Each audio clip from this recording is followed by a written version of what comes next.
Shama harka fuuna jaalatamtoota fi kabajamtoota koolaniituu fi jalatti argamtan jarra jirtu baga jiraattan ilmaan Oromoo bakkuma jirtanittu akkuma beekamu chaanaaliin kee haaraa wanti ta'eef subscribe, like, share gochuun dagatina. Akkasumatti immoo har'a gaafiin anatti raajii ta'ee wayimamu hundumaatu keenya yoo nu quuqee jedhee qabadhee isinii dhufe.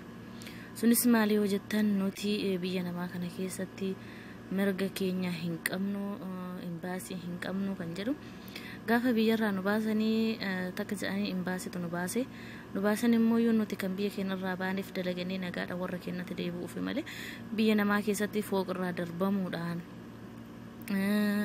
arabni waan madaami waan argite nu godhuudhaan mana hidhaa keessatti maaqaquudhaan hundi kanuti taphatuu fi miti jechuudha. Akka gama hundumaatittuu akka nama kamiitittuu waan biyya keenyarraa dhufne hin hojjetannee of jijjiirree maatii keenyas jijjiirra jenneeti jechuudha.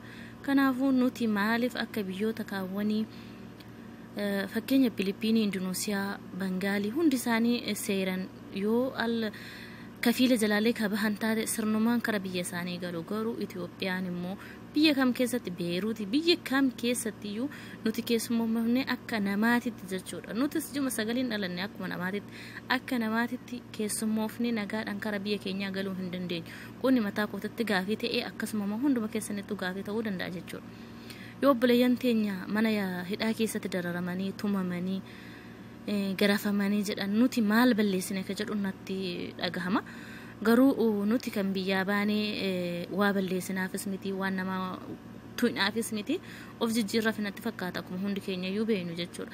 Kanaafiyyuu maaliif dararaan kun irra gahee imbaasiin biyyaa nu baase hin jiru nuti mootummaa hin qabnu biyyarraa kan jedhu fakkeenyaaf har'a obboleettii teenya takka arginee turre ka ija ishii dhahamee tuwwan hin tumanii manni isaan keessa ciisanii qoshaashaa qarqara fakkaata zibaalaa keessa ciisan jechuudha.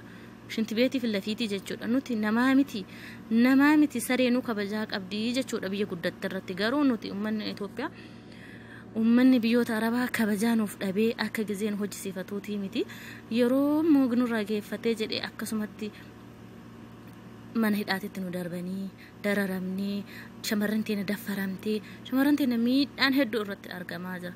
Kanaafuu mootummaas qabnamoo imbaasis qabnamoo kan jedhu yaada kiyya mataa kiyya keessa dhufe batalayyi shamarran teenya maaliif miidhamanii mana hidhaatis maaliif dararamanii nuti biyya keenyarraa maal balleessinee baane kan jedhu keessi koo baay'ee na jiqamee jiru. Biyya ambaa tana waa hedduu dararaan namarra gaha. Hundumni keenyayyuu dursa kana hin beeku namni waan kana narra gaha jedhee dumar of dura deemee ilaalu hojjetannaadhaaf biyyaa baane wanta taaneef maaliif rakkoon kun nurra gahaa kan jedhu gaafii kooti. Akkasuma immoo imbaasiinis nu dhaga